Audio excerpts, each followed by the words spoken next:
Ryuichi and Kotarou are two inseparable brothers who lost their parents in a plane crash, so the chairwoman of a high school who had also lost her family in the same accident takes them in. However, she doesn't want them so that they could be her new family, but instead to have Ryuichi be the school's babysitter, since he's had experience looking after his brother since infancy. Upon meeting, she reminds Ryuichi that they wasn't called to be her new sons, and gives him a brief interview on his caretaking abilities. Once she is satisfied, she orders her secretary, called Seikawa, to lead the brothers to the school's daycare room. Seikawa informs Ryuichi that he's been entrusted with the task of looking after the children of the school's employees, and that the babysitter club was created to assist the female teachers there. But due to a lack of volunteers and insufficient funding, it's been short-handed, so the chairwoman called Ryuichi and Kotarou to help start the club. When going inside, they meet someone named Uzeda, who is the only daycare staff member. He welcomes Ryuichi and Kotarou and introduces them to the other kids, who are called Taka, Kirin, Takuma, Kazuma, and Midori. At night, the teachers arrive to pick up their children, but Taka is the only one still waiting to be picked up. Ryuichi is expecting his mother to come, but is surprised when his brother arrives to collect him instead. Taka refuses to leave and wants to play with Ryuichi some more, so his older brother gives him a brotherly hit on the head and takes him home. After they leave, Ryuichi tends to Kotarou, who's been quiet all day. He panics after noticing he has a terrible fever, then rushes outside after Taka's older brother and asks him if he will take him to the nearest hospital. He agrees to help without hesitation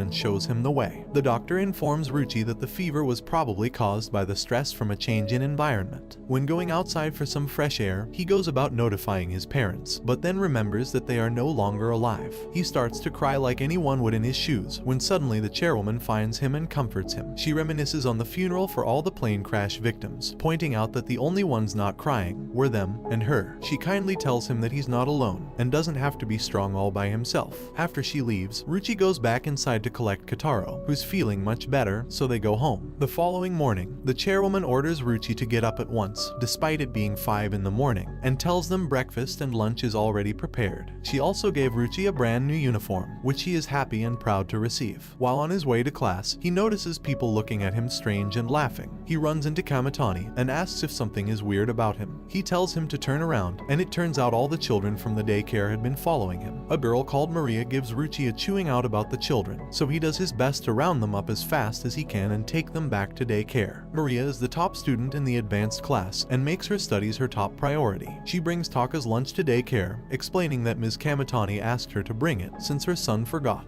Uzeda uses this moment to take advantage and pretends that he is sick, and asks Maria to take over for him. At first, the children are scared of Maria because of the incident in the hallway. She opens up and starts crying, saying that studying is all she is good at, and the harder she studies, the more alone she becomes. The children go over to comfort her, and they all cry along together. Later, Ryuichi asks Kotarou if he wants to go to the zoo, however the kids overhear, and before he can blink, they are all begging him to go. Uzeda tells him that he should take everyone, and he will go with him too, since he can get paid for working weekends. Ryuichi is granted permission from the chairwoman for the zoo trip and even invites her to go, but she unsurprisingly declines the invitation. Seikawa had prepared the food for all the children, and even put in extra for the parents. Kamitani apologizes for dropping Taka off by himself, but he can't stay as he has training and their mom is busy. The children have fun exploring and seeing all the different animals at the zoo, but when they're about to leave, Taka thinks he has seen his older brother and starts to follow him. After tailing the man, Taka discovers it was not his brother and he ends up lost. Taka panics and cries, like any child his age would, and calls out for his brother. Luckily enough, Kamitani appears, and although Taka tries to hide it, he is over the moon to see him. Valentine's Day arrives, and the boys discuss if they'll receive chocolates or not, and the girls discuss who they would give them to. The girls mention a boy from the advanced class they have a crush on, called Yagi, and try to give him their chocolates. However, Maria flips out and reminds the girls that it is against school rules to give out chocolates this day. Yagi agrees with Maria and tells the girls to wait till after school. He then questions Maria about the babysitter club and says that he is interested in joining it because he loves little kids. Maria snaps at Yagi and tells him to speak to them himself. So Yagi finds Ryuichi and asks if he can join, confused as no one ever wants to join the babysitter club. He happily accepts Yagi into the club. Ryuichi takes a mental note when he sees Yagi compliment all the children one by one, weirdly trying hard to get on their good side. Meanwhile, Maria overhears two students say that Yagi looks at the kids in a very strange way, so she runs to the daycare and finds Yagi with a nosebleed. Suddenly, Yagi's friend, called Nezu-kun, takes him away since it wouldn't be good if he joins the club. The children begin to ask Maria for chocolates, but she tells them no and that it is forbidden on this day, so they all burst into tears. But just a few seconds later, she tells them that if they can wait till tomorrow, she'll bring them the most delicious chocolates she can, which makes them happy. While walking home, Ryuichi gives Maria some chocolates and a compliment, which makes her blush. The next morning, Ryuichi has physical education. A couple of the boys in his group complain about having gym first period, and that it's too cold. All of a sudden, Yuzeta comes along with the kids, and Ryuichi's classmates begin to chase them around the playground, so that they can use them as heat packs to warm themselves up. Ryuichi sees Takuma being picked up by a man dressed suspiciously, but it turns out that he is the father of Takuma and Kazuma. He explains that he was dressed like that because he is famous and didn't want to be recognized. He was hoping to spend his first day off in 6 months with his children, but when he picks up Kazuma, he cries. After many attempts of trying to play with them, he gives up and leaves. While exiting the school, he gets recognized and flooded with kids begging for his autograph and a picture, but luckily his wife shows up and saves him. She explains to him that it may be her fault that Kazuma is afraid of him, because they were watching a movie where he acted as a kidnapper. He turns around to find Kazuma and Takuma. They call him Papa and ask him to play with them, which made him filled with joy. The next morning, Ryuichi starts his first day of high school, and the clubs began to look for new members, but Ryuichi decides to stick with the Babysitter Club. However, Yuzeta encourages him to at least take a look at the different clubs, so they take a walk to check them out, such as the Drama Club, who the mother of Kirin is in charge of, the Cooking Club, which Maria is a part of, and the Baseball Club, which Taka's older brother plays for. While Ryuichi is putting up a flyer for the Babysitter Club, Kamitani approaches to ask if he can join. Surprised as ever, Ryuichi asks him why, and he goes on to explain that it's because his brother Taka is there, and also that Kotarou recruited him. The next day, Ryuichi wakes up feeling heavy and sick, so the chairwoman takes Kotarou to stop the cold from spreading to him. She gives Ryuichi an extra blanket and Kotarou helps her prepare food and medicine to make him better. He uses all his strength just to get one drop out of a lemon, which was a cuteness overload for me. After having recovered, Ryuichi returns to the daycare, and while changing Midori's diaper, he realizes there are no wipes to clean her with, and while he looks for some more, she crawls away. Just then, a boy opens the door and gets a bad first impression. He had gone to the club to meet Midori, who apparently is to be his future daughter when he gets with her mother. Ryuichi thinks about it during class and is confused as he thought Midori's mom was married. When he gets to the daycare, he meets the boy again. He tells Ryuichi that he wants to help Midori's mother, since her husband was in heaven. When he was about to tell her his feelings, Midori starts to cry, and her mother tells her that her papa is returning from his trip today. When he finds out that he misunderstood Ms. Sawatari, he says that when she wants to go out with her husband, he could take care of Midori, covering up that he was just about to confess his love for her. When Ryuichi was drying his clothes, Kotarou sees someone in the bushes and brings Ryuichi over to help him. It turns out to be Kichi-kun, Nezu-kun's brother, so Ryuichi decides to call Nezu, but realizes that he didn't have his number, so he called Yagi instead, who came with Maria. It's discovered that Nezu-kun works a job while still being in school because he has a large family, and his little brother reveals that he ran away because someone wouldn't buy him a game. Suddenly, his other young brother pops out the bush too, and calls Yagi a pervert. After talking, Ryuichi and Yagi heave them out of the bush. At that moment, Nezu appears with the game Kichi wanted, and tells them they'd better thank father and share it with the others. The following school day, Ryuichi forgets his lunch, so Yuzeta lets Kotarou take it to him, to see how he goes with his first extra errand. Yuzeta managed to convince the boy that is in love with Midori's mother to watch over Kotarou, in exchange for a photo of her. On the other hand, Ryuichi's classmates offer to give him their lunch when they notice he was missing his. While Kotarou climbs the stairs, he collides with a student and falls, dropping Ryuichi's lunch, but the student Yuzeta tasked to watch over him saves the situation. He helps Kotarou to climb the rest of the stairs, and in the end he reaches Ryuichi's classroom. Kotarou gives him his lunch. However, Ryuichi was already full from the food his classmates gave him, but he doesn't mention it as he didn't want to let Kotarou's efforts go to waste, so he picks him up to go and eat their lunch together. While talking to her friends, Yuki gets questioned about her feelings for Ryuichi. She blushes and tells them to be quiet. Then the girls start saying how attractive he is and that he has a great personality. They voice their concerns about Maria and that she shouldn't be a problem as she only prioritizes her studies. But what the girls didn't know is that Maria was passing by, and she heard everything.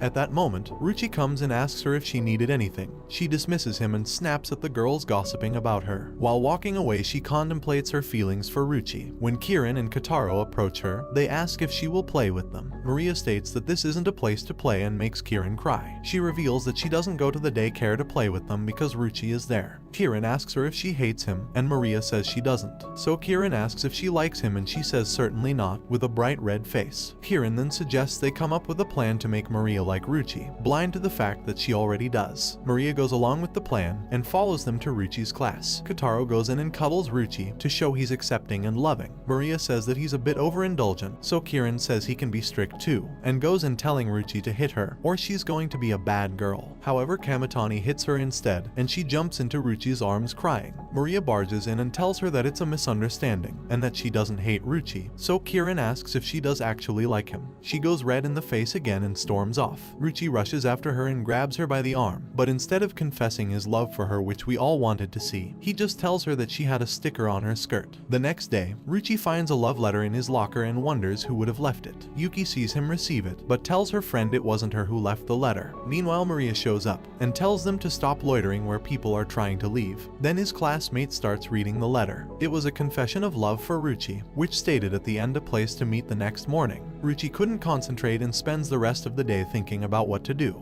At home, the chairwoman thinks he might have a cold as his face was red from blushing so much, and tells him to take a hot bath and go to sleep. When Ryuuichi and Kotarou were on their way to school, he was totally lost in thought from what to tell his secret lover. He loses Kotarou and runs into Maria and Yuki, who left early to find out who gave Ryuuichi the love letter. They offer to help Ryuuichi find Kotarou, but it turns out he was found by Kamitani. We discover that Kotarou wandered into someone's yard to bring Ryuuichi a lemon, as he thinks he is sick and needs to get better, when really he's just been acting weird because a girl likes him. In the end, Ryuuichi rejects the girl who sent him the letter because his priority was Kotarou. Meanwhile, Maria and Yuki were hidden in a bush listening to everything. Later, Kamitani and Taka invite Ryuuichi and Kotarou to a festival. They arrive well dressed for the occasion, while Kamitani was dressed casually. He bets Taka that he will lose his sword by the end of the day. Then they start walking. Taka finds a game he wants to play which rewards a cool prize for winning, but it was clear that the game was arranged so that he loses, so Kamitani drags him away. They run into Uzeda, who was there working a part-time job that his neighbor asked him to do. At that moment, Taka realizes that he had lost his sword and bursts into tears, so they all start to search for it. The sword doesn't turn up, so Kamitani tells him that he can play the game he wanted if he decides not to search anymore. Taka accepts, and when Kotarou pulls one of the ropes, the same sword that he lost comes out. Kamitani grabs the dodgy worker, and as an apology he gave them the newest game system. Returning to the daycare routine, Kamitani had quarreled with his brother for drawing a poop on his autographed baseball, but instead of hitting him like he usually does, he just completely ignores him. Outside, Ryuuichi tries to talk to him and explains that Kotarou had also destroyed some of his stuff too, but Kamitani explains that he wasn't angry about the ball, but that he doesn't understand what he did was wrong. On the other hand, the chairwoman was giving Taka a lesson. She asks for the sword he treasures and pretends she's going to break it to show Taka what his brother felt when he messed up his ball, and in the end they both reconcile. The day of the Academy Festival had finally arrived, and for some reason the daycare room also had to participate. The parents of all the children are going to attend, and Kieran's father arrives. He asks where the hot babysitter girls are, and Uzeda plays a trick on him, introducing him to Kamitani and Ryuuichi wearing wigs. Quickly he realizes that they are men, and says that he doesn't feel comfortable leaving his daughter with male babysitters, because he doesn't want his daughter's innocence stained. When he was just about to leave with his daughter, Ryuuichi stops him. He seemed to quickly forget that Ryuuichi was a boy, but when Midori pulls the wig and it falls off, he flips out, and becomes even more determined to take his daughter from the daycare. Kamitani intervenes, who Kieran's father again mistakes for a girl. At that moment, Midori's father arrives, guided by the boy who is in love with Midori's mother. All the parents share a moment and realize that their children are growing up so fast. Suddenly, Kamitani's mother appears at the daycare and informs them there are some eggs due to hatch soon over in the science lab, and asks if they would like to go and see them. The children get excited and instantly make their way to the lab. However, the eggs are due to hatch the next day, which Taka's mom tried to tell them before they ran off excited. The following morning, Kotarou was excited to see the chicks. Taka's mom was there early and invites them in her classroom, as the eggs were about to hatch. Ryuuichi and Kotarou patiently wait by the incubator, and finally the eggs hatch. Later on, all the other kids come to see the chicks too,